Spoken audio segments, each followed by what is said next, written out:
Hello बच्चों, good morning. क्या हाल? Vector chapter चल रहा है बच्चों। इससे पहले मैंने कंपोनेंट ऑफ वेक्टर बताया था in two dimension. Component of a vector in two dimension बताया था। अगर किसी वेक्टर के component of a vector in two dimension, ये पहले पढ़ा चुका हूं। Of a vector in two dimensions, इसको फिर से फटाफट से रिवाइज करा दे रहा हूं। हमने मान लिया है vector A can be resolve into two mutually perpendicular direction X and Y. मतलब ये कोई वेक्टर है, इस वेक्टर को दो परपेंडिकुलर डायरेक्शन में हमको इसके दो रिजल्ट पार्ट निकालते हैं। जैसे हमने ये कहा आपसे, ये तो मान लो, इसको मान लो एक्स एक्सिस, इसको मान लो वाई एक्सिस, और इसको मान लो कोई वेक्टर, ये वेक्टर मान लो, ठीक है ना। इसको एक्स एक्सिस मानो, इसको वाई एक्सिस, ये कोई वेक्टर है, ये वाला। इसके दो परपेंडिकुलर कंपोनेंट, इस वेक्टर के दो म्यूचुअली परपेंडिकुलर कंपोनेंट, एक एक्स डायरेक्शन में, एक वाई डायरेक्शन में। अगर ये एंगल थीटा है, ये एंगल थीटा है, ये वाला, इस वेक्टर का ये वाला कंपोनेंट जिधर एंगल है उधर का कंपोनेंट कॉस होता है। ये कंपोनेंट क्या हो गया, ए एक्स बराबर, इसके साथ इस एंगल के साथ कॉस लगा, ए कॉस थीटा। अब इधर एंगल है नहीं, ये एंगल कितना लेंगे, परपेंडिकुलर वेक्टर, परपेंडिकुलर कंपोनेंट है, तो ये एंगल थीटा है, तो ये एंगल कितना हो गया 90 माइनस थीटा। तो ये कंपोनेंट कितना हो गया, ए वाई बराबर, इस वेक्टर के साथ इधर ये एंगल लेकर के कॉस लगा दो, क्या लगा है, ए कॉस, ये एंगल कितना लेंगे 90 माइनस थीटा, 90 माइनस थीटा। तो ये क्या बन गया, कॉस 90 माइनस थीटा बराबर होता है साइन थीटा। मैं कहना ये चाहता हूं,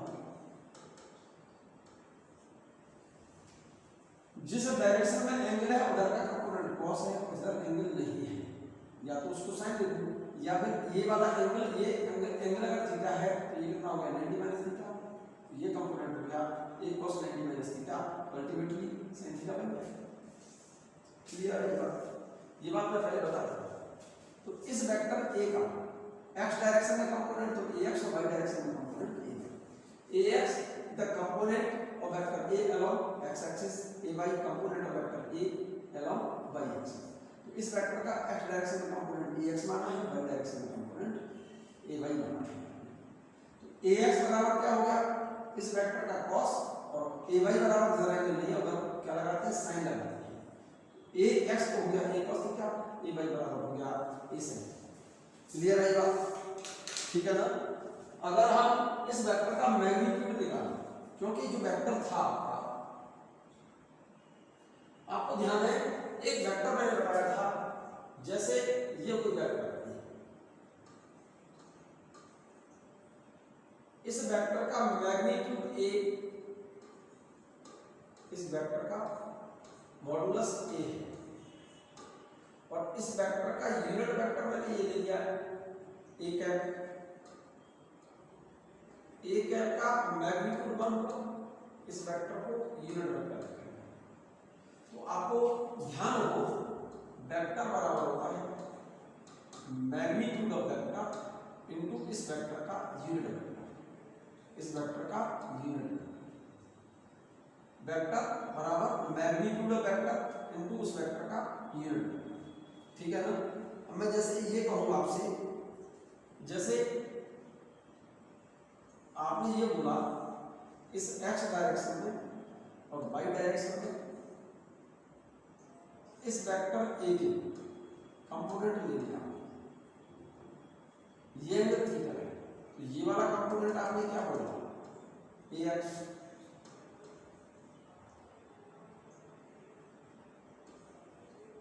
अब ये कंपोनेंट क्या बोला मेरे बच्चे, y डायरेक्शन में कंपोनेंट क्या बोला, ay।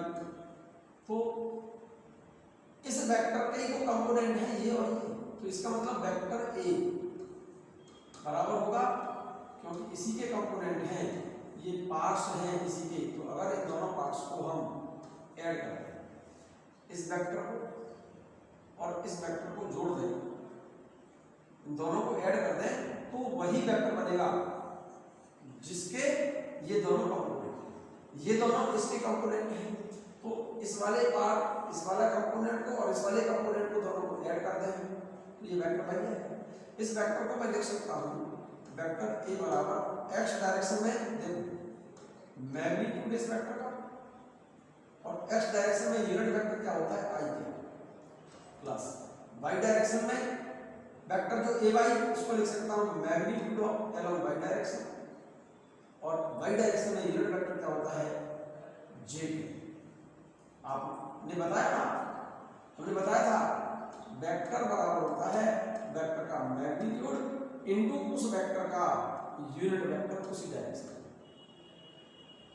ये क्या है, इस वेक्टर का मैग्नीट्यूड, ये यूनिट वेक्टर है इस वेक्टर का, तो इस यूनिट वेक्टर की डायरेक्शन तो वही है जो इस वेक्टर की। हमने क्या किया है, इस वेक्टर के दो कंपोनेंट कर दिए। जैसे कोई वेक्टर है, इसके हमने दो टुकड़े कर दिए, दो पार्ट कर दिए, दो हिस्से कर दिए, ये वाले एक हिस्सा ये और एक हिस्सा ये, तो इन दोनों को, ये वाले जो पार्ट हैं वो इसी एक ही वेक्टर के तो हैं, और इसी वेक्टर के दो टुकड़े हैं। अगर इन दोनों पार्ट्स को, दोनों पीसेस को ऐड कर दें, हम जोड़ दें, तो वही वेक्टर बनना चाहिए जिस वेक्टर के ये दोनों पार्ट हैं। ऐसे समझ लो आप, इस वेक्टर के दो टुकड़े हैं, एक टुकड़ा ये और एक टुकड़ा ये, इस वाले पार्ट और इस वाले पार्ट को अगर हम ऐड कर देंगे तो वही वेक्टर बनेगा जिस वेक्टर के ये दोनों कंपोनेंट्स हैं, पार्ट्स हैं। ठीक है ना। हम इसको ऐसे लिखते हैं ax को axi, क्योंकि i x डायरेक्शन में यूनिट वेक्टर, इस वेक्टर का मैग्नीट्यूड इनटू इस वेक्टर की डायरेक्शन में यूनिट वेक्टर क्या लिखते हैं x डायरेक्शन में i क्या, प्लस y डायरेक्शन में इस वेक्टर का मैग्नीट्यूड और इनटू y डायरेक्शन में यूनिट वेक्टर क्या होता है j। इस वेक्टर को मैं ऐसे लिख सकता हूं। अब इस वेक्टर का मैग्नीट्यूड क्या होगा, देखो इस डायरेक्शन में मैग्नीट्यूड ax का क्या है ax, इस डायरेक्शन में ay का मैग्नीट्यूड क्या है ay, ये तो परपेंडिकुलर है ये, इन दोनों परपेंडिकुलर, मेरे ख्याल से पाइथागोरस को भी लगा सकते हैं आप, इसका स्क्वायर प्लस इसका स्क्वायर बराबर इसका स्क्वायर। तो इसका मतलब इस वेक्टर a का मैग्नीट्यूड क्या होगा, वेक्टर a का मैग्नीट्यूड होगा root ax square plus ay square. अब क्योंकि इस वेक्टर के दो डायरेक्शन में कंपोनेंट हैं, एक तो x डायरेक्शन में, इस वेक्टर के दो डायरेक्शन में कंपोनेंट हैं, एक तो x डायरेक्शन में और एक y डायरेक्शन में। इसका मतलब this vector is lies in xy plane. xy plane का मतलब क्या होगा, जैसे हमने कहा, ये आपने कहा x एक्सिस और इसको बोला आपने y एक्सिस, और ये वेक्टर है, तो ये जो वेक्टर है ये तो x एक्सिस, ये y एक्सिस, तो ये xy प्लेन में तो है। ये जो वेक्टर लिया है आपने, ये वाला जो वेक्टर लिया है आपने, ये जो वेक्टर लिया हुआ है ये xy प्लेन में तो लिया है, xy प्लेन को कहूंगा मैं इसको, ये x एक्सिस, ये y एक्सिस, तो इस प्लेन को क्या कहूंगा xy प्लेन। तो ये जो वेक्टर है ये z एक्सिस से कितना एंगल बना रहा है, ये तो x एक्सिस, ये y एक्सिस, ये z एक्सिस, और ये वेक्टर कौन से प्लेन में है, xy प्लेन में है। तो इस वेक्टर की इक्वेशन से हमको समझ आ रहा है कि this vector lies in xy plane, I is unit vector in x direction, j is unit vector in y direction, so vector A lies in xy plane। तो ये जो वेक्टर होगा ये xy प्लेन में है, और इस वेक्टर के द्वारा z एक्सिस से बनने वाला एंगल कितना होगा 90, ये वाला एंगल 90 होगा इसका। ठीक है ना। क्वेश्चन पूछा जाता है, आगे लिखा हुआ है, क्वेश्चन बताना। अगर हम इस वेक्टर का मैग्नीट्यूड निकालें, इस वेक्टर का मैग्नीट्यूड निकालें, a बराबर root ax square plus ay square, याद रहेगा, क्लियर है बात। चले आगे, फिर से समझ लो इस बात को। इस वेक्टर a के दो कंपोनेंट हैं, जिस डायरेक्शन में एंगल है, इधर का कंपोनेंट x डायरेक्शन में ax दिया है, y डायरेक्शन में ay, और ये एंगल थीटा है। तो जिधर एंगल होता है उधर का कंपोनेंट cos होता है, एंगल के साथ cos लगाओ उस वेक्टर के आगे तो उसका कंपोनेंट निकल आएगा। तो ax बराबर क्या हो गया, a cos थीटा, इस वेक्टर इस कंपोनेंट को लिया है, इसके साथ इस वेक्टर के साथ cos लगा लो इधर, ये कंपोनेंट है ax बराबर a cos थीटा, और y डायरेक्शन में लगाएंगे तो आप कहोगे एंगल के साथ cos लगा लो, तो ये एंगल तो हमें मालूम नहीं पता है, क्यों? क्योंकि टोटल एंगल 90 है, एंगल थीटा है, तो ये एंगल कितना हो गया 90 माइनस थीटा, तो a y बराबर हो गया a cos 90 माइनस थीटा, और cos 90 माइनस थीटा को लिख सकता हूं मैं sin थीटा, तो ax बराबर ये और a y बराबर। अगर मैं इसका स्क्वायर करके ऐड कर दूं तो देखो जरा गौर से वैल्यू यही है, ठीक है ना। और अगर हम ये एंगल निकालना चाहें थीटा, tan थीटा बराबर होता है परपेंडिकुलर अपॉन बेस, परपेंडिकुलर कितना है a बाई बेस कितना है ax, तो tan theta equal to a by upon ax, बिल्कुल क्लियर है, ठीक है ना। इसका मतलब जिधर एंगल होता है उधर का कंपोनेंट cos होता है, जिधर एंगल नहीं होता उधर का कंपोनेंट sin। जैसे ये force F, this force makes an angle theta with z axis, ये z एक्सिस है, एक्चुअल में ये x एक्सिस, ये माइनस z एक्सिस है, कोई बात नहीं, ये फोर्स F है और ये एंगल थीटा है, इस फोर्स का ये कंपोनेंट कितना हो गया F cos थीटा, ये कंपोनेंट कितना हो गया F cos 90 माइनस थीटा, क्योंकि ये एंगल 90 माइनस थीटा है, यहां पर cos 90 माइनस थीटा को क्या लिखेंगे sin थीटा, इसका सेंस क्या हो गया, इधर एंगल है उधर कंपोनेंट cos है, इधर एंगल नहीं है उधर का कंपोनेंट sin है। एक्चुअल में कंपोनेंट तो बच्चों cos ही होता है, जिधर एंगल होता है तो बच्चों उसके साथ cos लगाया जाता है हमेशा। अब ये sin आप कह रहे हो ये sin तो बन गया, तो sin बन गया क्योंकि इधर एंगल नहीं है, तो इधर एंगल लिखेंगे तो कंपोनेंट में क्या होगा cos ही होता है। जैसे आपने इधर एंगल लिया, इसके साथ तो आपने cos लगा दिया डायरेक्ट, भाई इधर एंगल नहीं है यानी का कंपोनेंट cos ही होता है, ये कंपोनेंट cos ही है, क्यों?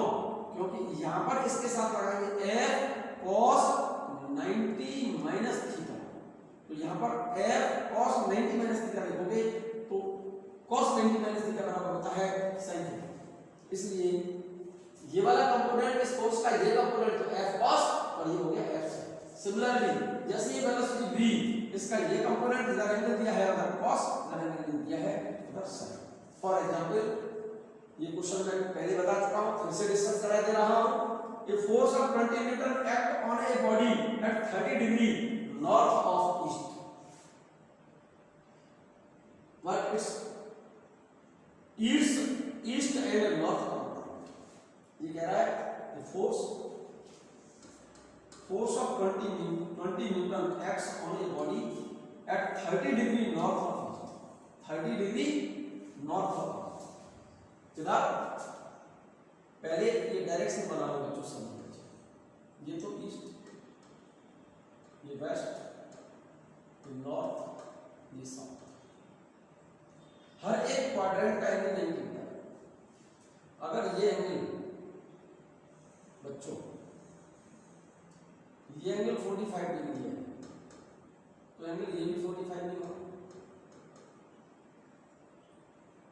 90 डिग्री का हाफ होगा ना 45, इस डायरेक्शन को कहेंगे हम नॉर्थ ऑफ ईस्ट और ईस्ट ऑफ नॉर्थ, एक ही बात है।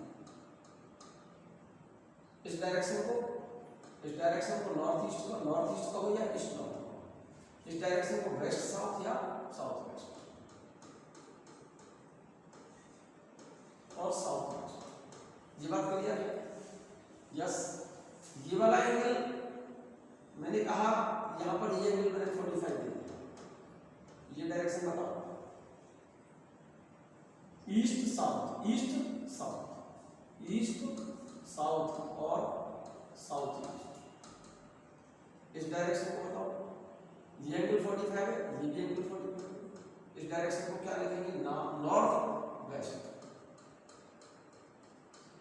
और वेस्ट नॉर्थ। नोट कर लो वापस, कल भी मैं बता चुका हूं फिर बता रहा हूं, इसको नोट करो। एंगल 45 है, इस डायरेक्शन को क्या बोलेंगे ईस्ट नॉर्थ बोल दो या नॉर्थ ईस्ट बोल दो, एक ही बात है।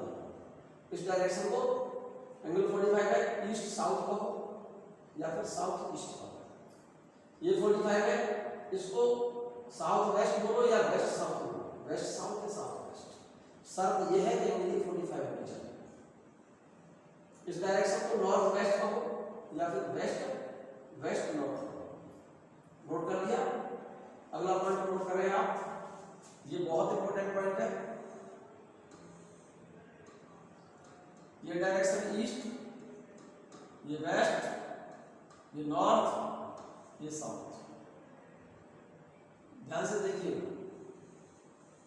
मैंने ये एंगल दे दिया थीटा, ये एंगल थीटा दिखा है बच्चों, ध्यान दीजिए मेरी बात पर। ये एंगल थीटा है, इस डायरेक्शन को क्या बोलते हैं? This angle theta is less than 45 और मोर देन 45, या तो 45 से ज्यादा है या 45 से कम। लेकिन ये एंगल थीटा 45 नहीं है। एंगल आपने इधर से दिया है, इस डायरेक्शन को बोला जाता है बेटा, एंगल इधर से है तो नाम इधर से, तो नॉर्थ ऑफ ईस्ट, इसको लिखा जाता है नॉर्थ ऑफ ईस्ट। ईस्ट से थीटा डिग्री नॉर्थ की ओर, ईस्ट से कितने डिग्री? थीटा डिग्री नॉर्थ की ओर। इस डायरेक्शन को एंगल इधर दिया है, इस डायरेक्शन को बोलते हैं, एंगल इधर से दिया है तो डायरेक्शन लिखेंगे इधर से, साउथ ऑफ वेस्ट। समझ गए होंगे बात? ये एंगल मान लो थीटा है, इस डायरेक्शन को लिखते हैं east of south, east of south. Note कर लो, ये एंगल थीटा है, ये एंगल थीटा है, इस डायरेक्शन को लिखेंगे नॉर्थ से थीटा डिग्री वेस्ट की ओर, लिखा जाएगा west of north, west of north. Angle इधर से दिया है, नाम ऐसे दे रहा हूं, वेस्ट ऑफ नॉर्थ। इसका मतलब यही, इसका मतलब ये हो गया क्या? इसका मतलब यही है, नॉर्थ से थीटा डिग्री, नॉर्थ से थीटा डिग्री वेस्ट की ओर। इसका सेंस ही यही है, आप इसको नोट करें। यहां पर देखिएगा क्या लिखा है, The force of 20 Newton act on a body at 30 degree north of east. North of east, इसका मतलब ईस्ट, नॉर्थ ऑफ ईस्ट लिखा है, ईस्ट से 30 डिग्री नॉर्थ की ओर। ईस्ट तो ये रहा, ये तो ईस्ट है, ये वेस्ट, ये नॉर्थ, ये south. 30 degree north of east, इसका मतलब क्या है? ईस्ट से 30 डिग्री नॉर्थ की ओर, ईस्ट से 30 डिग्री किधर चलो? नॉर्थ की तरफ चलो। ये फोर्स दिया हुआ है क्वेश्चन में कितना? ये फोर्स दिया हुआ है क्वेश्चन में कितना? 20 न्यूटन। इस फोर्स के दो कंपोनेंट पूछे हैं उससे, what is east and north component. इस वाले फोर्स के what is east and north component, किसके? इस फोर्स के ईस्ट की तरफ कंपोनेंट क्या होगा और नॉर्थ की तरफ कंपोनेंट क्या होगा। तो इस फोर्स का ईस्ट वाला कंपोनेंट इधर है, तो इस फोर्स के साथ क्या लगा दो? एंगल के साथ कॉस लगा दो, जिधर एंगल है उधर कॉस लगा दो। इस फोर्स का ये कंपोनेंट हो गया f cos थीटा, और ये कंपोनेंट हो गया जिधर एंगल नहीं है उधर साइन लगा दो। इसलिए लिख दिया है ईस्ट कंपोनेंट ये वाला है, f1 equal to f cos theta. f की वैल्यू कितनी है? 20, थीटा की वैल्यू कितनी है? 30, 20 cos 30 की वैल्यू 1/2, 2 से इसको डिवाइड कर तो रिजल्ट आ गया 10√3। नॉर्थ कंपोनेंट कितना हुआ मेरे बच्चे? नॉर्थ की तरफ कंपोनेंट कितना होगा? ये वाला f2 equal to f sin 30। f कितना है? 20 और ये थीटा कितना है? 30। sin 30 की वैल्यू 1/2 होती है, ये रिजल्ट आ गया आपका 10। सिमिलरली सेम ऐसा ही एक क्वेश्चन और है, जैसे कोई फोर्स है F 50 Newton, act on a body from east of north at 30 degree east of north, 30 degree east of north, इसका मतलब नॉर्थ से 30 डिग्री ईस्ट की तरफ। इस फोर्स के दो कंपोनेंट हो गए, towards east F1, towards north F2। तो इस फोर्स के दो कंपोनेंट पूछे आपसे find out the component of this force towards east and towards north. तो देखो, जिधर एंगल है उधर कंपोनेंट कौन सा होता है? कॉस। इधर एंगल नहीं है उधर कंपोनेंट कौन सा होता है? साइन। तो पहले मैं ये वाला कंपोनेंट का, इधर एंगल नहीं है तो इसके साथ क्या लगाऊंगा? इस फोर्स में, इस फोर्स के साथ यहां पर क्या लगाऊंगा? साइन। F1 बराबर F sin थीटा। F की वैल्यू कितनी है? 50, थीटा की वैल्यू कितनी है? 30, sin 30 की वैल्यू 1/2, 25 न्यूटन आ गया। सेम ऐसे ही जिधर एंगल है उधर cos लगा दो, तो F2 बराबर F cos थीटा। F कितना है? 50 और थीटा कितना है? 30। cos तक की वैल्यू होती है √3/2। समझ आ गई बात? मैं बात कर रहा हूं बच्चों component of vector in 3 dimension. ये बहुत इंपॉर्टेंट बहुत अच्छा टॉपिक है। Component of vector in 3 dimension आपने इससे पहले पढ़ा था component of vector in 2 dimension. आपने किसी वेक्टर के कंपोनेंट 2 डायरेक्शन में पढ़े थे। ये तो x एक्सिस, ये y एक्सिस और ये कोई वेक्टर है तो इसके 2 कंपोनेंट पढ़े थे मेरे बच्चे x y प्लेन में। जैसे ये x एक्सिस है ये y एक्सिस है तो ये वेक्टर तो x y प्लेन में होगा ऐसे इस तरह से। तो इस वेक्टर के 2 कंपोनेंट पढ़े थे तो x डायरेक्शन में एक y डायरेक्शन में म्यूचुअली परपेंडिकुलर होते हैं कंपोनेंट, हमेशा ये बात याद रखिए, ठीक है ना। इस वेक्टर के 2 कंपोनेंट पढ़े थे। अब मैं बात कर रहा हूं component of a vector in 3 dimension. 3 dimension का मतलब एक डायरेक्शन x y और ये z। अब वेक्टर यहां नहीं है, वेक्टर स्पेस में है इस तरह से। देखो जरा गौर से, वेक्टर ऐसे स्पेस में है। पेपर पे हमने जो बनाया हुआ है देखो ये वेक्टर है, इस वेक्टर को ये दिखाया है। ये वेक्टर ये x एक्सिस है और x एक्सिस से ये वाला वेक्टर एंगल बना रहा है मान लो अल्फा, ये वाला एंगल अल्फा ये वाला, ठीक है। और ये वेक्टर y एक्सिस से एंगल बना रहा है बीटा, ये वाला एंगल ये एंगल बीटा है। और z एक्सिस ये वाली है, पेपर प्लेन का तो ऐसे बनाओगे z एक्सिस ये वाली है और इस z एक्सिस से ये वेक्टर ये वाला एंगल बना रहा है गामा, ये वाला ये एंगल मैंने गामा ऐसे दिखा दिया है। यहाँ पर ये वेक्टर z एक्सिस से एंगल कितना बना रहा है गामा, x एक्सिस से एंगल अल्फा है, y एक्सिस से एंगल बीटा है, z एक्सिस से एंगल गामा है। तो इस वेक्टर के 3 कंपोनेंट होंगे। ये एंगल अल्फा है तो इस वेक्टर a का इस डायरेक्शन में कंपोनेंट a cos अल्फा होगा। ये एंगल बीटा है, इधर एंगल होता है इधर कंपोनेंट cos होता है तो इस वेक्टर का y डायरेक्शन में कंपोनेंट क्या हो गया ay बराबर a cos alpha. z axis से एंगल कितना है गामा, इस वेक्टर का z डायरेक्शन में ये वाला कंपोनेंट जो आएगा ये इस डायरेक्शन में, क्योंकि ये एंगल गामा है इस वेक्टर का z डायरेक्शन में कंपोनेंट आएगा a cos गामा। क्लियर है? देखो यहां पर मैंने दिखा दिया है ये वेक्टर, इस वेक्टर का x एक्सिस से एंगल कितना है अल्फा है, y एक्सिस से वेक्टर का एंगल कितना है बीटा है और ये z एक्सिस ऐसे बनाना है। तो पेपर प्लेन पर तो ऐसे बनाना पड़ेगा, ऐसे पेपर पर थोड़ी बना सकते हो आप, पेपर प्लेन पर तो ऐसे बनाना पड़ेगा आपको। तो इस z एक्सिस से ये वाला वेक्टर a कितना एंगल बना रहा है गामा। तो इस वेक्टर का x डायरेक्शन में कंपोनेंट तो ax, तो ये कितना हो गया ये एंगल के साथ cos लगाओ, ax बराबर a cos अल्फा, ay बराबर a cos बीटा और az बराबर होगा a cos बीटा। ये रखा है। अगर इन तीनों कंपोनेंट्स को ax ay और az भाई इसी वेक्टर के तो टुकड़े हैं, इसी वेक्टर के तो कंपोनेंट है, ये वाले पार्ट्स हैं इस वाले वेक्टर के।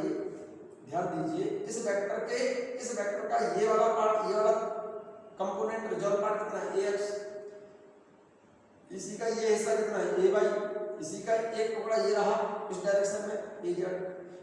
इस वाले पार्ट और इस तीनों को जोड़ दें, ऐड कर दें तो यही वेक्टर बनेगा जिसके ये तीनों पार्ट हैं। इस वेक्टर के तो 3 हिस्से हैं, इस वेक्टर का एक टुकड़ा तो ये रहा ax, एक टुकड़ा ay, एक टुकड़ा az। ax, ay और az तीनों को ऐड कर दो तो ये वेक्टर बन जाएगा। सिंपल सी बात है ये तो, ठीक है नहीं। तो वेक्टर a बराबर होगा ax plus ay plus az। Vector a बराबर ax को लिख सकता हूं x डायरेक्शन में इस वेक्टर का magnitude into unit vector towards x direction, ay y direction में मैग्नीट्यूड, y डायरेक्शन में यूनिट वेक्टर क्या होता है j क्या, तो ay को लिख सकता हूं magnitude of ay into unit vector towards y direction, az को लिख सकता हूं az into unit vector towards z direction, क्योंकि x डायरेक्शन में यूनिट वेक्टर i होता है, y डायरेक्शन में यूनिट वेक्टर j होता है और z डायरेक्शन में यूनिट वेक्टर q होता है। क्लियर है? ax को ले सकता हूं इस वेक्टर का मैग्नीट्यूड और इनटू इस डायरेक्शन में यूनिट वेक्टर, और ये वेक्टर कौन सी डायरेक्शन में है, एक्स डायरेक्शन में, और एक्स डायरेक्शन में यूनिट वेक्टर आई होता है, पढ़ा चुका हूं। वाई डायरेक्शन में इस वेक्टर का मैग्नीट्यूड और इनटू वाई डायरेक्शन में यूनिट वेक्टर क्या होगा, जे। वाई डायरेक्शन में यूनिट वेक्टर जे होता है, जेड डायरेक्शन में इसका मैग्नीट्यूड इनटू जेड डायरेक्शन में यूनिट वेक्टर के है। तो वेक्टर ए बराबर ए x I plus A Y J plus A Z के। ए एक्स कंपोनेंट है ए का along x axis, I unit vector along x axis. Same उसी तरह से ए Y component of vector A along Y axis, तो unit vector J है। A Z क्या component of vector A towards Z direction, Z direction में unit vector क्या है के। ए एक्स बराबर क्या हो गया ए cos अल्फा, क्योंकि ये एंगल अल्फा था। ए वाई इस डायरेक्शन में एंगल कितना है ए cos बीटा, एंगल के साथ cos लिखते हैं, और ए जेड बराबर क्या हो गया ए cos गामा। ठीक है ना।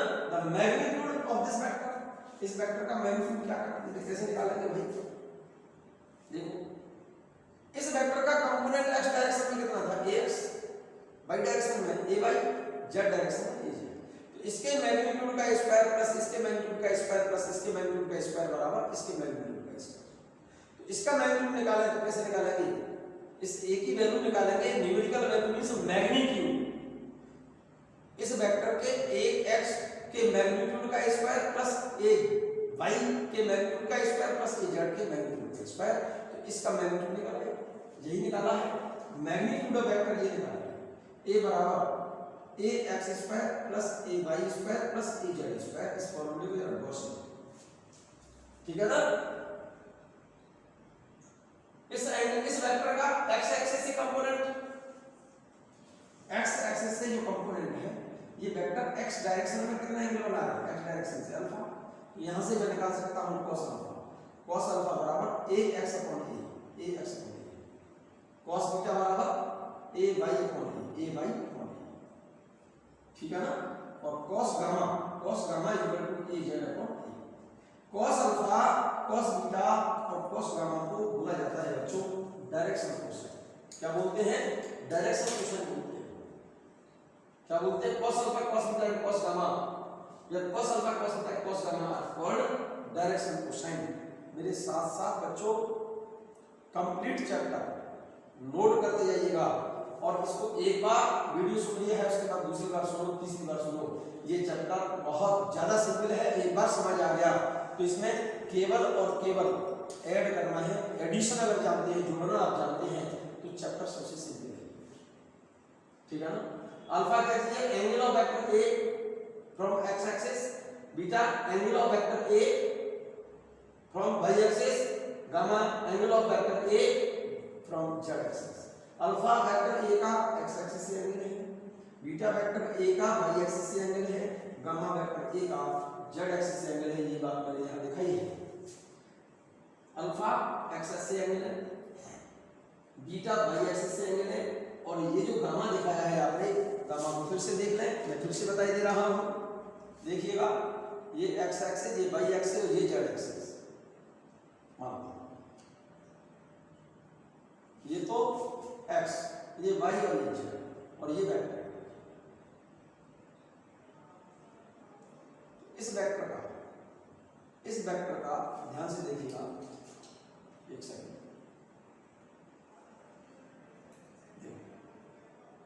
ये वेक्टर है, ये x एक्सिस मान लो, ये y मान लो, ये z मान लो। तो इस वेक्टर का x एक्सिस से एंगल अल्फा है, ये जो दिखाया ना अल्फा क्या चीज है, angle between vector a and x axis.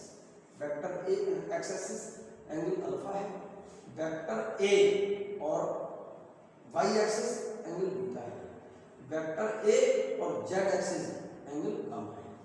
Clear है।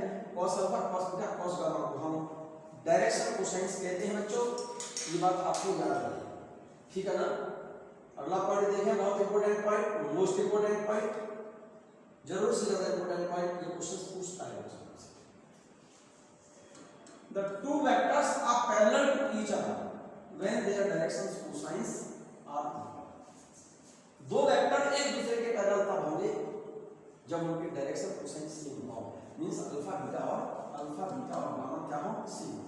फॉर एग्जांपल जैसे हम ये कहें एक वेक्टर ए, बहुत इंपॉर्टेंट सी बात बोल रहा हूं, ax I plus a by j plus az, ध्यान से सुनना, नोट करो इस बात। Vector b equal to bxi plus b by j plus bz, दो वेक्टर हो गए, एक वेक्टर ये रहा, एक वेक्टर a और एक वेक्टर b, और ये दोनों वेक्टर एक दूसरे के पैरेलल हैं। ऐसा कब होगा, जब दोनों के डायरेक्शन कोसाइन सेम हो। क्या सेम हो, डायरेक्शन कोसाइन। इसके डायरेक्शन कोसाइन भाई इस वेक्टर का डायरेक्शन कोसाइन बताइए क्या है। इस वेक्टर का डायरेक्शन कोसाइन क्या होगा, cos अल्फा बराबर ax upon cos beta ay upon a cos gamma a z upon b। Vector a का डायरेक्शन कोसाइन है और ये वेक्टर b का, bx upon b cos beta by upon b cos gamma equal to bz upon. ये vector इस vector के parallel तभी होगा जब इस वेक्टर का डायरेक्शन कोसाइन ये वाला इसके डायरेक्शन कोसाइन के बराबर हो, मींस ये इक्वल ये हो, और इसका डायरेक्शन कोसाइन इसके बराबर हो, means a y upon a बराबर b y अपॉन b हो, और इसका direction cosine a z upon a बराबर b z upon b z upon b के बराबर b है, तभी ये दोनों वेक्टर क्या होंगे, एक दूसरे के पैरेलल। और एक बात और देखो, या तो डायरेक्शन कोसाइन चेक करना है, या बराबर है दोनों के, तब दोनों वेक्टर क्या होंगे, पैरेलल। या फिर एक पॉइंट और देखें इसी के लिए, जैसे एक वेक्टर ए, इसका axi plus a by j plus az, note कर लेना। Vector b bxi plus b by j plus bz. If these two vectors are parallel to each other, when ax upon bx is equal to ay upon by is equal to az upon b. अगर ये condition satisfy हो रही है, then in this case these two vectors are parallel to each other, मतलब vector a अगर ऐसा है, if ax upon bx equal to ay upon by equal to bz upon bz, then vector a is parallel to vector b। ये बात note कर लो, question problem में पूछ जाता है, ध्यान से नोट करो। कर लिया नोट, हटा दो, नोट कर लिया, हटा दे, यस। यहाँ देखिए, if two vectors are parallel to each other, the two vectors are parallel to each other when their directions cosines are equal, that is alpha beta and gamma are same। ठीक है ना? Find out the value of cos square alpha plus cos square beta plus cos square gamma। cos alpha क्या था, आपका ध्यान रखो, cos alpha बराबर क्या है, वेक्टर ax अपॉन a था। cos बीटा क्या है, vector a y upon a है। cos गामा इक्वल टू क्या था, vector a z upon a था, अपॉन a, ये लिखा है। अब आपने कहा cos square alpha plus cos square beta plus cos square gamma, इसकी वैल्यू क्या होगी, इसका तीनों का स्क्वायर करके ऐड करो, ax square upon a square plus ay square upon a square plus az square upon a square. तो इसमें डिनोमिनेटर क्या है, ए स्क्वायर, डिनोमिनेटर तो सबका सेम है, मेरे ख्याल से क्या बन गया, देखिए ए X square plus A Y square plus A Z square upon A square. ये बात आपको क्लियर हो रही है बच्चों, की बात वैसे लिखे जा रहा हूँ, नोट कर रहे हैं ना, नोट करो। और एक बात हम जानते हैं, वेक्टर का मैग्नीट्यूड क्या होता है, वेक्टर ए बराबर होता है root A X square plus A Y square plus A Z square. जरा एक काम करना, इसका रूट हटाओ, स्क्वायर करो, तो ए X square plus A Y square plus A Z square बराबर ए स्क्वायर आ जाएगा। ए स्क्वायर बराबर क्या आएगा, ए X square plus A Y square plus A Z square. ठीक है, आनंद के साथ पढ़ो तभी आनंद आएगा। कंप्लीट नोट करते जाइए साथ साथ। ए X square plus A Y square plus A Z square, इसकी जगह पर मैं क्या लिख सकता हूँ, यहाँ पर ए स्क्वायर क्या लिख सकता हूँ, ऊपर ए स्क्वायर अपॉन नीचे ए स्क्वायर, तो ये बन गया क्या होगा, ए square upon A square, A square से ए स्क्वायर कैंसिल, इक्वल क्या आएगा अपॉन ये लिखा है, cos square alpha plus cos square beta plus cos square gamma equal to, clear है, A X square plus A Y square plus A Z square upon A square, ये कहां से आ गया, क्योंकि cos अल्फा का स्क्वायर का है, इसका स्क्वायर करेंगे प्लस इसका स्क्वायर प्लस इसका स्क्वायर, तीनों को ऐड करेंगे, इसकी वैल्यू मैंने क्या लिख दी, ए स्क्वायर से a square cancel equal to 1। Clear है बात बच्चों? इसका एक एग्जांपल देखें आप ध्यान से, ठीक है ना, यहाँ देखो, vector a equal to 2i minus 3j plus k, question में पूछा है calculate magnitude of vector a, इस वेक्टर का मैग्नीट्यूड पूछा है, दूसरा पूछा है डायरेक्शन कोसाइन ऑफ, ध्यान दीजिए, ये रहा वेक्टर, ठीक है ना,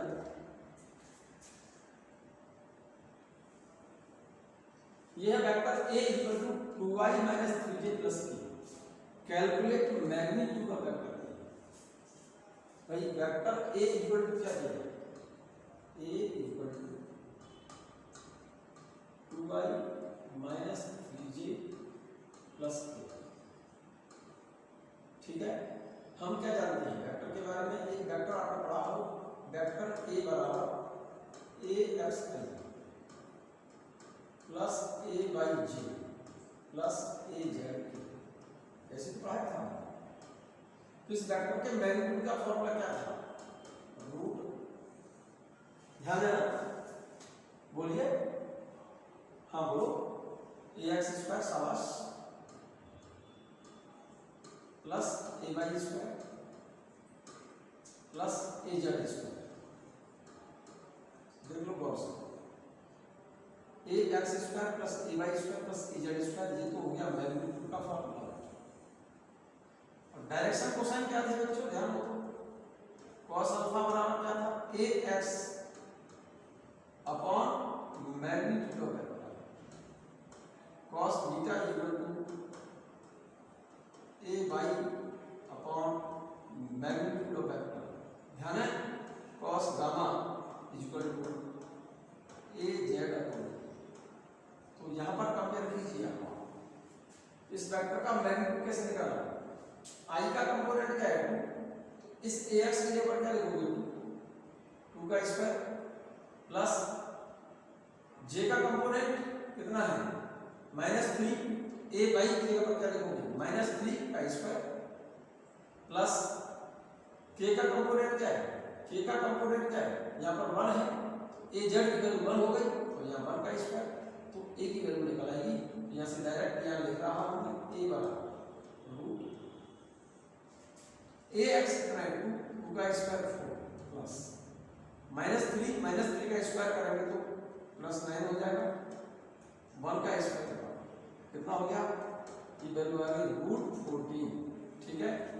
डायरेक्शन क्वेश्चन देखिए, cos alpha equal to ax upon a, ax की वैल्यू कितनी है 2 अपॉन a की वैल्यू कितनी निकली है आपकी √14, ये आ गया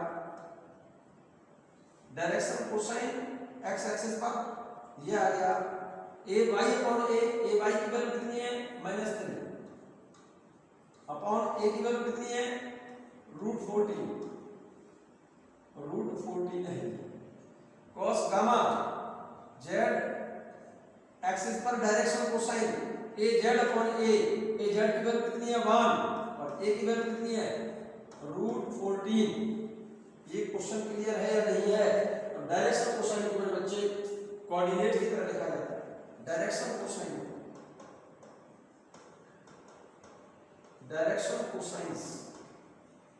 को हम cos alpha cos beta cos alpha cos beta coordinate की तरह लिखते हैं बच्चे। cos अल्फा की जगह पर क्या लिखेंगे? मतलब ये वैल्यू आ गई 2/√14, ये -3/√14 और ये 1/√14। डायरेक्शन कोसाइन को हम कोऑर्डिनेट की तरह लिखते हैं। ये लिखा हुआ है, देखिए डायरेक्शन कोसाइन 2/√14 x एक्सिस पर डायरेक्शन कोसाइन है। जैसे x कोऑर्डिनेट लिखते हैं ना x y z, ऐसे ही डायरेक्शन कोसाइन को लिखा जाता है cos alpha cos beta cos beta. cos alpha की वैल्यू कितनी है 2/√14, cos बीटा की वैल्यू कितनी है -3/√14, cos गामा की वैल्यू कितनी है 1/√14 और a की वैल्यू √14 मान लीजिए। क्लियर हो गया होगा क्वेश्चन। नेक्स्ट क्वेश्चन देखिएगा, बहुत सिंपल सा है। क्वेश्चन क्या कह रहा है देखिएगा जरा ध्यान से। ये क्वेश्चन प्रॉब्लम है आपकी, आप ध्यान दें इन चीजों को। एक्सरसाइज में जो क्वेश्चंस मैं दूंगा आपको वो आपको प्रॉब्लम्स आएंगी, आप ध्यान देंगे तो प्रॉब्लम सॉल्व होंगे। एक वेक्टर दिया है a = 0.2i - 0.6j + ck और इसको बोला है ये जो वेक्टर है एक यूनिट वेक्टर को शो कर रहा है। क्वेश्चन बोल रहा है vector a = 0.2i - 0.6j + ck is a unit vector, then find out the value of c। then find out the value of c। c की वैल्यू पूछी है, पहली बार पूछे बेटे c की वैल्यू पूछी। ठीक है, आप इस वेक्टर को क्या बोला है क्वेश्चन? इस वेक्टर को उसने बोला है कि ये जो वेक्टर है वो यूनिट वेक्टर है। और यूनिट वेक्टर कौन सा होता है? जिस वेक्टर का मैग्नीट्यूड 1 हो उसको यूनिट वेक्टर बोलते हैं। अगर ये वेक्टर यूनिट वेक्टर है तो इसका मैग्नीट्यूड जो भी होगा ना उसको 1 क्योंकि यूनिट वेक्टर होगा। तो इस वेक्टर का मैग्नीट्यूड क्या होना चाहिए? Here a is a unit vector, so its magnitude is 1। इसका मैग्नीट्यूड का फॉर्मूला क्या हो गया? रूट i का कंपोनेंट ax का स्क्वायर 0.2 का स्क्वायर प्लस j का कंपोनेंट a y का स्क्वायर -0.6 का स्क्वायर करेंगे -0.6 का स्क्वायर प्लस k कंपोनेंट का square a z square. a z कितना है यहाँ पर c के बराबर है c स्क्वायर और ये मैग्नीट्यूड कितना लिखते हैं हम 1। हमको किसकी वैल्यू कैलकुलेट करनी है? c की वैल्यू कैलकुलेट करनी है। एक काम कर लो, रूट हटा दो, स्क्वायर करो। 1 का स्क्वायर करो, रूट हटाएंगे तो 0.2 का स्क्वायर 0.04 प्लस 0.6 का स्क्वायर माइनस का स्क्वायर करेंगे तो प्लस हो जाएगा 0.6 का स्क्वायर 0.36 प्लस c स्क्वायर। ध्यान दीजिए, इससे और इसे ऐड करो, ये 0.40, ठीक है ना? ये रहा 0.40 प्लस c स्क्वायर निकालना है, c की वैल्यू निकालनी है तो इस वाले टर्म को इधर ले आना। तो c स्क्वायर = 1 - 0.6 = 1 में से 0.4 सब्ट्रैक्ट कर दोगे तो 0.6 बचेगा। तो इसका रूट स्क्वायर हटा देंगे तो c की वैल्यू आ गई कितनी वैल्यू बेटे? वैल्यू 0.6। क्लियर है ये बात? अगला क्वेश्चन देखें, vector a = 2i - 3j, what is the angle with the z axis? जरा गौर से अगर आप देखें इस वेक्टर को तो ये इसके दो कंपोनेंट हैं, केवल एक x डायरेक्शन में एक y डायरेक्शन में। इसका मतलब this vector is lies in x y plane. x direction में कंपोनेंट कितना है 2 और y डायरेक्शन में कंपोनेंट कितना है 3। -3 लिखा है, इसका मतलब -y डायरेक्शन में कंपोनेंट 3 है। इसका मतलब z डायरेक्शन में ये जो वेक्टर है ये xy प्लेन में है। z एक्सिस से इसका एंगल कितना होगा बेटा 90, क्योंकि z कंपोनेंट इसमें है। Vector a = 2i - 3j in X Y plane, X Y plane में क्या है, ये जो वेक्टर है एक्स वाई प्लेन में है, this vector lies in X Y plane, so value of A Z equal to 0, और ए जेड क्या होता है, जेड डायरेक्शन का कंपोनेंट ए जेड बराबर क्या होता है, a cos gamma equal to 0, A Z A X क्या था, ध्यान होगा यहां पर ए एक्स की वैल्यू कितनी दी है 2, ए वाई की वैल्यू कितनी दी है -3, ए जेड की वैल्यू कितनी दी है, ए जेड यहां पर है नहीं 0, और ए जेड बराबर क्या होता है, ए जेड बराबर होता है a cos gamma equal to, ये वैल्यू कितनी दी है 0, तो cos gamma equal to 0 upon a बराबर 0, cos में 0 कितने एंगल की वैल्यू होती है, cos गामा इक्वल टू 0, और ये वैल्यू cos है 90 डिग्री की वैल्यू, इसका मतलब z एक्सिस से ये वेक्टर कितना एंगल बनाएगा 90, क्यों, this vector lies in X Y plane, कैसे, देखो ये तो x एक्सिस, ये y एक्सिस, ये तो x एक्सिस और इसको y एक्सिस, ठीक है, तो वेक्टर x y प्लेन में है, इस तरह से वेक्टर ऐसे इस तरह से। अब क्योंकि ये x एक्सिस है +2 लिखा है और ये y एक्सिस है यहां पर -3 लिखा है, ये x y plane y direction ये और -y डायरेक्शन है, तो इसका मतलब ये जो वेक्टर है इधर ना होकर इधर है, इस डायरेक्शन में कंपोनेंट, x डायरेक्शन में कंपोनेंट कितना दिया है 2, y डायरेक्शन में कंपोनेंट दिया है -3, इसका मतलब ये नेगेटिव y डायरेक्शन है, तब भी तो ये xy प्लेन हो गया, अरे ये भी प्लेन तो xy प्लेन हो गया, और ये प्लेन भी xy प्लेन है, और z एक्सिस ये है, तो ये वेक्टर z एक्सिस से कितना एंगल बना रहा है, ये वाला एंगल पूछ रहा है, ये गामा, x एक्सिस से अल्फा मानते हैं, y एक्सिस से बीटा मानते हैं, और z एक्सिस से गामा, ये एंगल कितना हो गया 90 हो गया, क्लियर है ये बात, this vector is normal to z axis because this vector lies in x plane, clear. मैं एक बहुत इंपॉर्टेंट क्वेश्चन कभी कभी आता है, आपने रोलर देखा होगा, रोलर जानते हैं, रोलर नहीं जानते, क्रिकेट के मैदान में देखा होगा रोलर घुमा देते हैं फ्लैट करने के लिए, या घास वाला रोलर देखा हो, नहीं देखा, देखा है बेटा, रोलर को क्या बेटा पुशिंग की बजाय पुलिंग करना आसान होता है, रोलर को धकेलने की बजाय इसको खींचने में आसान होता है, जैसे ये रोलर है, रोलर को खींचने के बजाय धकेलने में आसान होता है, जैसे ये रोलर है, अब गौर से सुनो, इसका वेट कितना है डाउन,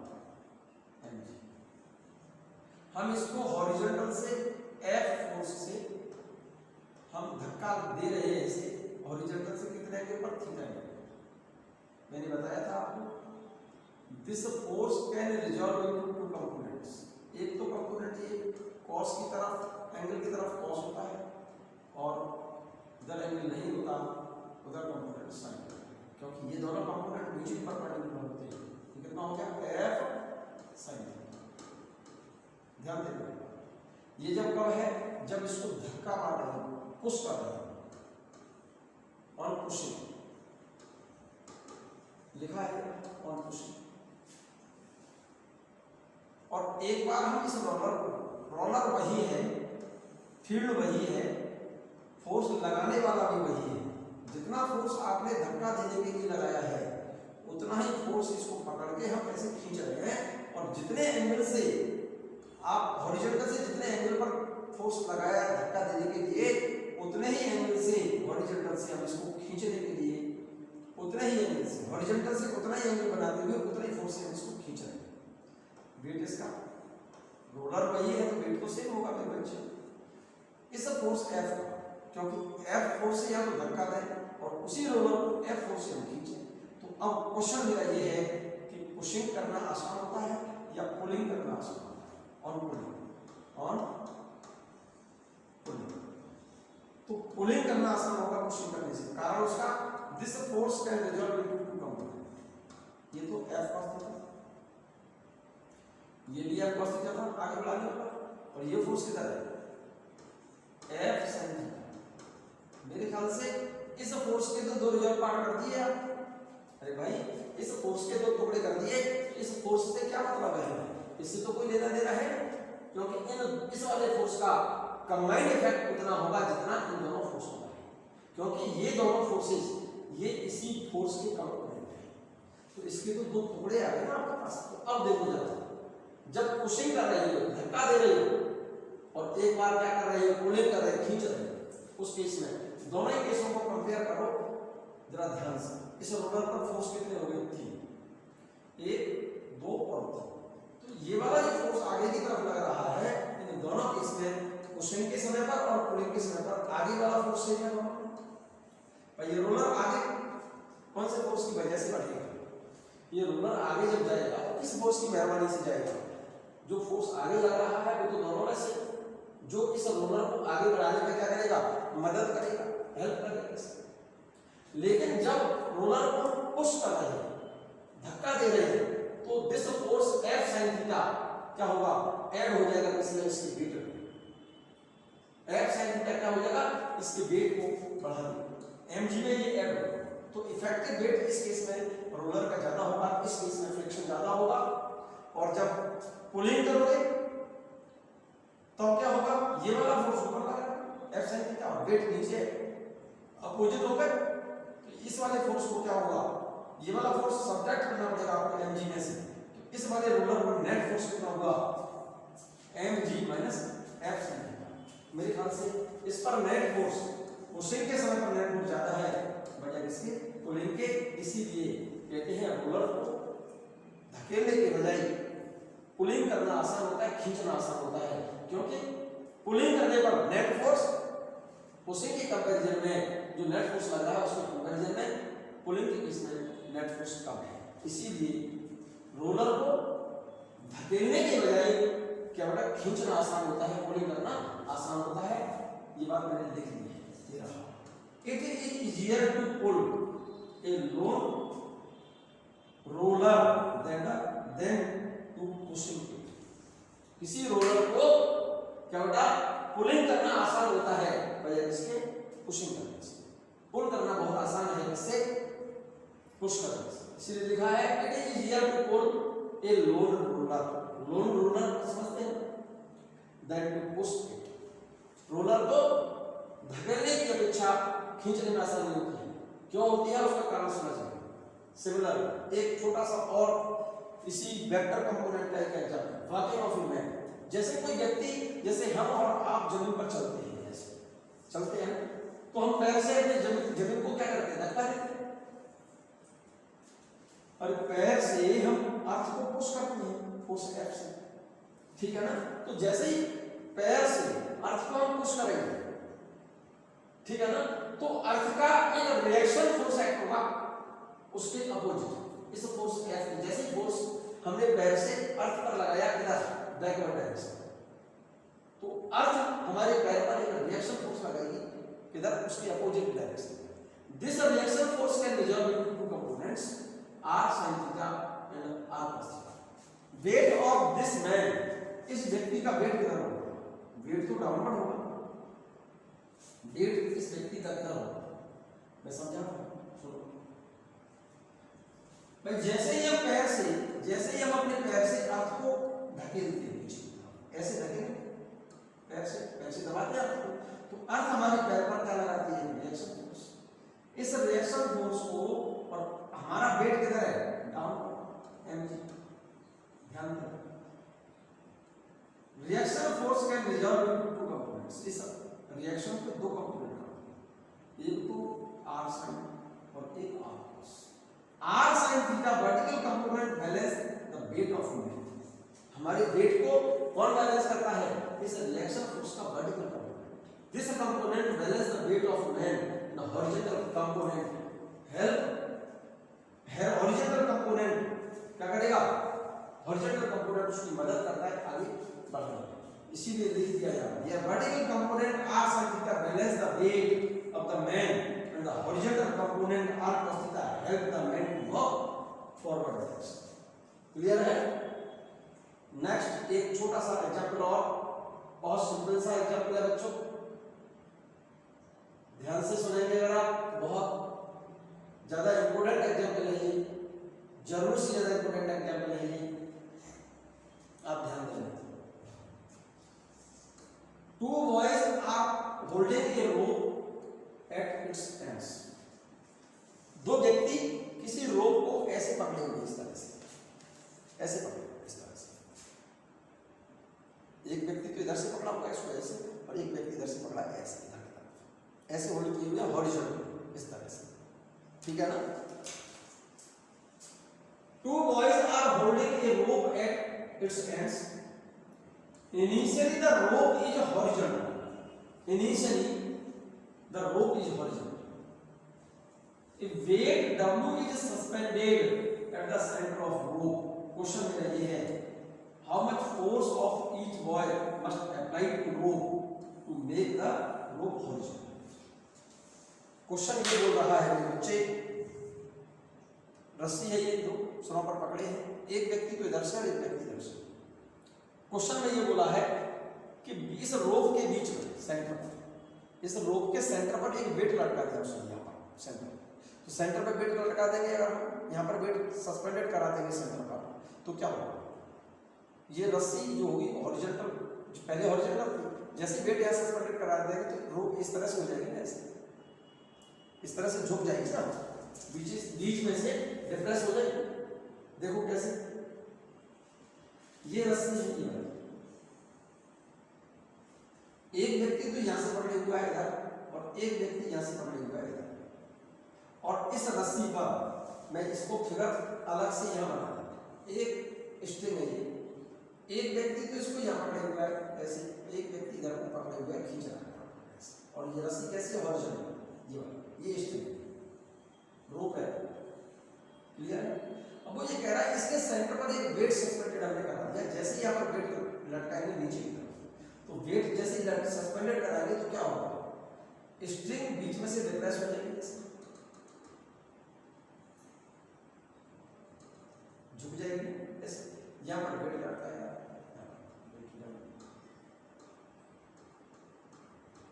तो इस रस्सी में इधर की तरफ एक टेंशन जनरेट हो जाएगा, तनाव खिंचाव जनरेट होगा T,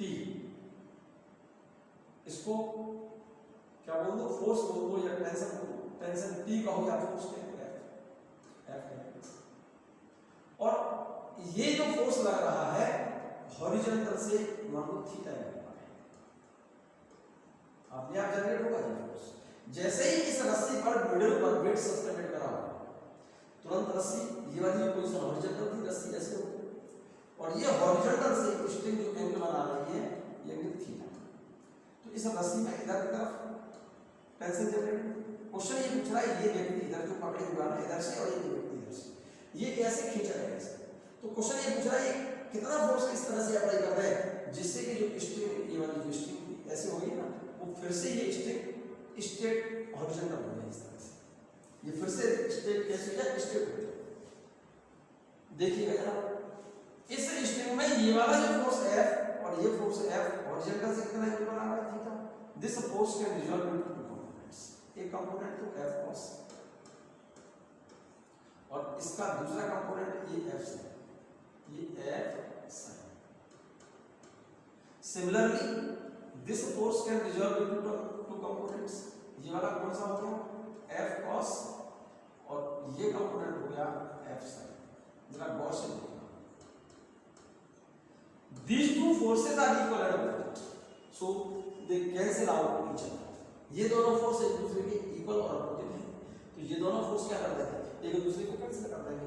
तो इस वेट कौन बैलेंस कर रहा है, ये अपवर्ड फोर्स। अपवर्ड फोर्स कौन से है, अपवर्ड डायरेक्शन में नेट फोर्स कितना है 2F sin theta balance the weight of the block, इस बॉडी के वेट को बैलेंस कर रहे हैं अपवर्ड वाला फोर्स, ठीक है ना। तो ये F कितना हो गया, F बराबर क्या होगा W/2 F बराबर W/2 sin थीटा। W तो क्या है वेट और 2 क्या चीज है कांस्टेंट, ठीक है ना। इफ स्ट्रिंग इज हॉरिजॉन्टल, अगर ये स्ट्रिंग हॉरिजॉन्टल होती तो मेरे बच्चे एक बात बता, ये एंगल कितना होता। स्ट्रिंग अगर हॉरिजॉन्टल हो जाए, ये जो रस्सी है ऐसे हॉरिजॉन्टल हो जाए तो ये एंगल क्या होगा भाई। रस्सी, ये रस्सी थी, ये रस्सी इतना डिप्रेस है, अब वो ऐसे चल हो गई इस तरह से, तो ये एंगल जो था ये एंगल पहले से कम हो गया और रस्सी ऐसे हो गई तो ये एंगल क्या हो गया और कम हो जाएगा। और जब ये रस्सी हॉरिजॉन्टल हो जाएगी तो ये जो एंगल घटते घटते घटते घटते कितना हो जाएगा, हॉरिजॉन्टल के साथ ये रस्सी कितना एंगल बनाएगी यहाँ पर, 0 एंगल बनाएगी फॉर हॉरिजॉन्टल। क्या बेटा, फॉर हॉरिजॉन्टल। रोप जब हॉरिजॉन्टल होगी तब थीटा कितना होना चाहिए, 0। और थीटा 0 हो, sin 0 की वैल्यू रखो जरा गौर से, F बराबर W/2 sin 0। sin 0 की वैल्यू कितनी होती है, 0। W/2 into 0 is equal to W/0 और W/0 means force of infinity, practically not possible। इसीलिए लिख दिया है, कितना फोर्स लगाना पड़ेगा आपको, infinity, that is practically not possible. इसका मतलब इस स्ट्रिंग को ऐसे खींच करके हम फिर से हॉरिजॉन्टल नहीं कर सकते। कारण उसका हमेशा एक बात ध्यान रखिए, क्योंकि हम फोर्स इस डायरेक्शन में रस्सी को पकड़ के ऐसे खींच रहे हैं और वेट किधर है, डाउन। एक बात हमेशा याद रखिए, हॉरिजॉन्टल फोर्स से ही बैलेंस कर सकते हैं और वर्टिकल फोर्स को वर्टिकल फोर्स से बैलेंस कर सकते हैं, क्योंकि रस्सी को तो हम ऐसे खींच रहे हैं और वेट किधर है, डाउन, तो फोर्स लगा रहे हैं ना।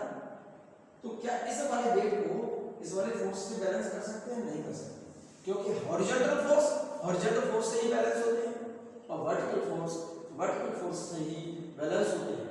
क्वेश्चन समझ आ रहा हो?